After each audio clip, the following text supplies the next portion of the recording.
স্থির করতে চাই তাহলে অবশ্যই আমাদেরকে নেয়।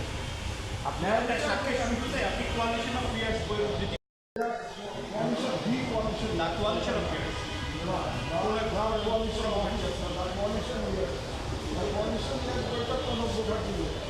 যিনি ভারতের রাষ্ট্রপতি ছিলেন, পররাষ্ট্রমন্ত্রী ছিলেন, তার সাথে জেনারেল মোইনের একটা মিটিং হয়েছিল 2008 সালের ফেব্রুয়ারি মাসে দিল্লি।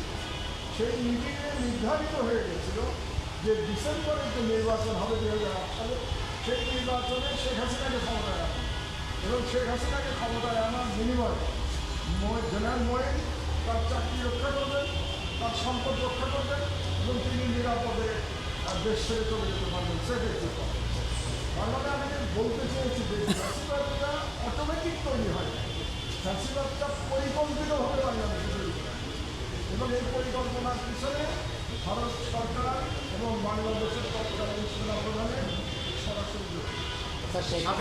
ফ্যাসিস্ট হয়ে ওঠার পেছনে অনেকগুলো অর্গানের কথা আপনি বলেছেন, বিচার বিভাগ, রাজনীতিবিদ, তাদের এত বিস্তৃত পরিসরে এতজনের বিরুদ্ধে যে অভিযোগ নিয়ে এসেছেন, ইন্ডিয়া এটাকে ফ্যাসিলেট করছে। বিষয়টা আসলে এখানে ইন্ডিয়ার কি আসামি আর সুযোগ আছে? আমি করার কেউ না, আমি একজন ইতিহাসবিদের দৃষ্টিতে, একজন সাংবাদিকের দৃষ্টিতে, লেখকের দৃষ্টিতে আমি ফ্যাক্ট লিখি। এখানে আমি তৈরি করার কেউ না। কারণ হচ্ছে যে সাবেক যিনি প্রধান, যিনি সেনাপ্রধান ছিলেন, তারা তো এরকম ভুয়া একটা নির্বাচন মেনে নিয়েছে, তিনি মেনে নেন না, তারা ফ্যাসিলিটেট করছে। এমন তো না যে ওই নির্বাচনে সেনাবাহিনী অংশগ্রহণ করে না, নির্বাচনে তো সেনাবাহিনী অংশগ্রহণ করেছিল, 2014-তে করেছে, 2018-তে করেছে, 24-তে। যদি সেনাবাহিনী অংশগ্রহণ করে থাকে নির্বাচনে, তাহলে তার দায় তো তাকে নিতে হবে। আমি তাদেরকে কিন্তু আমি বলেছি তাদের নৈতিক দায় নিতে হবে। লিগাল দায় করে নেবেন কি নেবেন না সেটা ভিন্ন হবে, কিন্তু নৈতিক দায় তো অবশ্যই নিতে হবে। তারা বলতে পারছেন ঠিক আছে, আপনি একতরফা নির্বাচন করবেন, আপনি একতরফা নির্বাচন করেন, কিন্তু সেনাবাহিনী এর সাথে জড়িত থাকে, সেটা তো তারা কেউ বলো, এই দায় তারা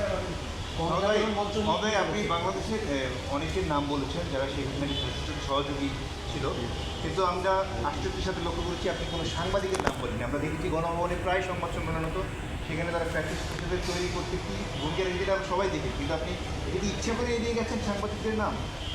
আমি একজন পত্রিকার সম্পাদক, আমি মনে করি একজন পত্রিকার সম্পাদক হিসেবে সরাসরি আর একটা সাংবাদিককে সরাসরি আমার নাম উল্লেখ করাটা ভদ্র আচরণ না।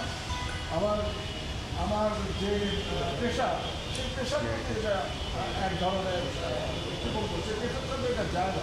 তবে আপনারা যদি নাম জানতে আগ্রহী হন, তাহলে আমার একটা বই পড়লেই আপনাদের আগ্রহ মিটে যাবে। বইটার নাম হাসিনার ফ্যাসিবাদ নির্বাসন থেকে দেখা। ওই বইতে কিন্তু আমি সাংবাদিকদের নাম এই সাক্ষ্যে আমি তাদের নাম বলিনি। আর মিডিয়ার কথা যদি বলতে যাই, অধিকাংশ মিডিয়াই তো ফ্যাসিবাদের সহযোগী ভূমিকা পালন, এবং এটা অধিকাংশ মিডিয়া যদি করে থাকে তাহলে তারা কারা আপনারা খুব ভালোভাবে জানেন তারা কারা। মানবতা বিরোধী অপরাধের বিচার প্রক্রিয়া যেভাবে চলছে, আপনি কিন্তু কাছ থেকে এটা দেখছেন, স্টাডি করছেন, আজকে নিজেই আসলেন, সব মিলে আপনি সন্তুষ্ট না ঘাটতি আছে?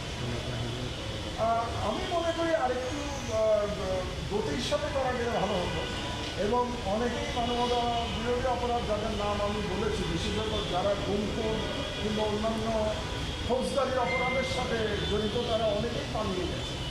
এই পালিয়ে যাওয়াটা আমাদের জন্য তারা পালাতে না পারলে ভালো হতো।